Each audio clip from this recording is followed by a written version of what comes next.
I am a woman in my late 50s. When I was young, I had many dreams and desires, but after getting married and raising children, I found myself settled into family life. I graduated from college and even landed a job at a reputable company, but I can hardly recall using my major or skills after having children. However, the one thing I pride myself on is that, no matter what anyone says, I managed to send my children to prestigious universities. Having kids who attend top universities is a source of pride for me wherever I go. But as they became independent due to college and job searches, I realized I was left with nothing. My husband has been no comfort to me. It feels like we haven't had any real contact for about 10 years. Since our children became independent, we have been sleeping in separate rooms. When my husband comes home from work, we have dinner together and then go our separate ways. He's not the type to help around the house or suggest going out. As a result, in these recent years, with no children to take care of and not much housework to do, I felt utterly lethargic. To make matters worse, menopause hit, and I found no joy in life. At this age, meeting friends isn't as enjoyable as it used to be. One day, while feeling this sense of depression, I went to the supermarket for groceries. On my way back, in the apartment elevator, I saw a notice for the recruitment of a neighborhood head. Until then, I had no interest in what a neighborhood head did, or even knew it existed. But strangely, that day, the notice caught my eye. Eventually, I decided to give it a try, prepared diligently for the application, and went through an interview. There were about 3 candidates, including myself. I expressed a strong desire to serve, which seemed to have made a good impression. As a result, I received the highest score and was selected as the neighborhood head. After that, my life changed. I used to dress casually and go out without makeup, but I started to take care of myself. When there were important community meetings or errands at the community office, I dressed up and, although clumsily, applied makeup. Some might say dressing up isn't important, but what matters to me is that my mindset has completely changed. Throughout this process, I have made many acquaintances. I became close not only with other neighborhood heads, but also with the community center director, and we often gather together. Despite living in the apartment for 15 years, I didn't have many close neighbors, but now I find myself greeting everyone as I pass by, which shows how much brighter I've become. My sons and daughters also visit occasionally on weekends, and they compliment me, saying, "Mom, you seem prettier these days." And did brother feel it too? Right. "Mom, you've become really lively lately." In the past, my children often comforted me when I was feeling depressed and lethargic. Nowadays, they don't hesitate to act childishly or make demands. My son comes home asking, "Mom, can you pack me some food?" And my daughter says, me too, but can you make me some French fries when I come tomorrow?" Before, I found such tasks to be bothersome and tedious, so my children wouldn't even ask. But now that I am enthusiastic and always smiling, they feel comfortable making such requests. Looking back, I realize I was somewhat indifferent as a mother. My husband is indifferent to my changes.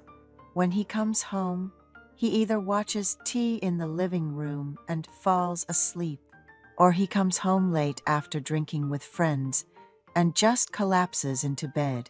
These days, if I have a meeting and come home late, leaving dinner prepared seems to be fine with him. If I suggest he orders delivery, He actually seems to prefer it. I too think it's much better than him complaining about why I bother with such things. So I just let it be. Since becoming a neighborhood head, I've been actively participating in local events and fulfilling my role with enthusiasm. It's not because someone asked me to, but because I enjoy being socially active. 3 months after becoming a neighborhood head, I met our community center director.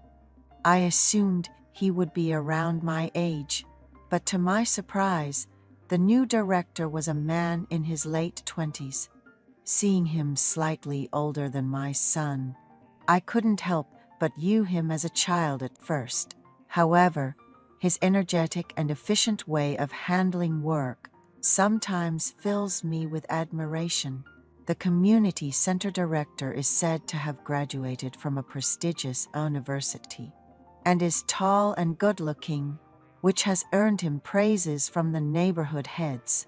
He also seems to be keen on exercising, as he has a muscular build that has caught the attention of the neighborhood ladies. I simply thought of him as a fine young man. Then, during a neighborhood heads workshop, I ended up having a personal conversation with him. All the neighborhood heads gathered for a 2-day workshop. During the day, we had productive meetings and fun, and in the evening, we had a barbecue party.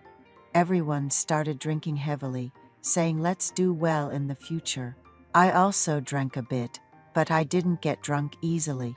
I guess I had become strong to alcohol since I often drank a bottle or 2 of soju alone at home.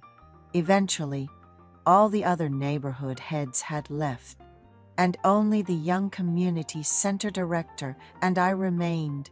It was a bit tough for just the 2 of us to clean up.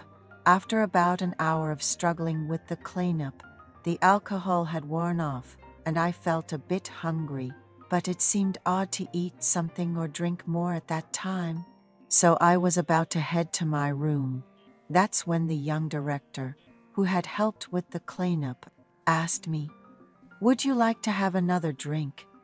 There are some snacks left too." Honestly, I was quite pleased and followed him into the room he was using.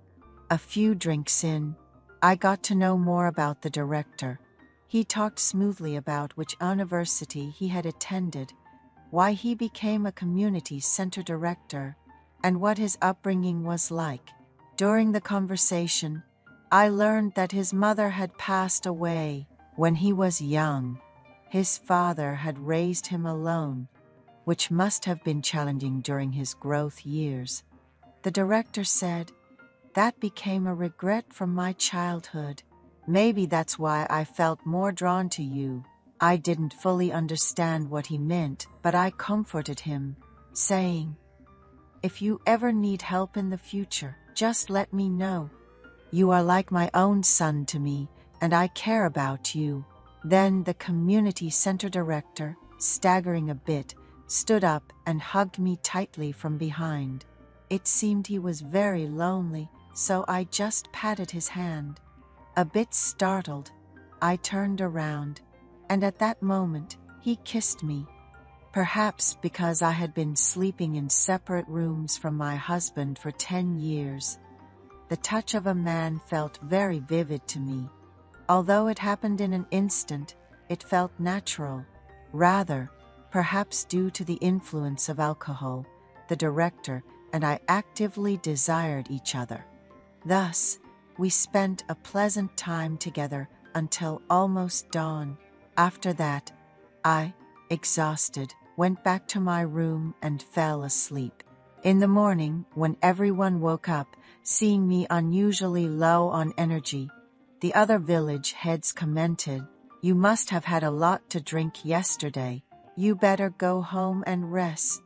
You look tired." Honestly, I hadn't slept much, and since the director was quite a young man, my legs, back, and waist were sore and I felt drained. The director didn't make it obvious but seemed to be avoiding me a bit. Feeling unwell, I went home and slept for a solid 12 hours. It felt like I had a body ache. Every part of my body hurt so much that I spent the whole day just sleeping. After a good sleep, I felt refreshed. When I checked my phone, there were many messages from the director, from missed calls to texts. The last message was, "I have something to tell you. I'll wait for you in front of U Cave until 1 p.m. By the time I saw the clock, it was almost 12 p.m. In a rush, I washed up, got ready, and went to meet the director at the cave. Since it was a place where locals frequently passed by, we eventually had to buy a cup of coffee and drive to a quiet park in another area to talk. The director said to me, "Can we meet here often in the future? Just to talk and give each other what we want." Initially, I thought the director would apologize or suggest we forget everything that happened. It was such an unexpected proposal that I was momentarily stunned and said, "I'll think about it," and then I returned to our neighborhood. I spent a few days pondering what to do. It seemed like there was nothing bad for me in it. So after some thought, I wrote a note to the director saying, "Let's meet there at that time." Since then, we have been meeting frequently. Being in menopause and almost living like strangers with my husband, meeting such a young man feels wonderful. Indeed, because the director is young, there are days when I physically struggle. The director has remarkable stamina for a young man. I really like the director's proactive attitude. But at the same time, I feel a bit sorry for him. Lately, I've become a bit more daring, trying out things I've never done before. The director often praises me for this, and when he does, I turn into a shy girl. Now, I have about half a year left in my term as a village head. I had planned to do it just once, but now I'm contemplating doing it again, if only to not lose the director. One thing that worries me is that the director, now in his 30s, still doesn't have a girlfriend while we've been spending time together. I wonder if I'm being a hindrance to him starting a family, which is something a young man like him should be thinking about. It's a growing concern, wondering if I'm holding him back. If I were only to think of myself, continuing as we are now would be best. But when I consider the director's future, I know I can't just be selfish. Sometimes he seems to think of me as a girlfriend, and at other times, like a mother. Unless something major happens, I have no desire to end things with the director on my own.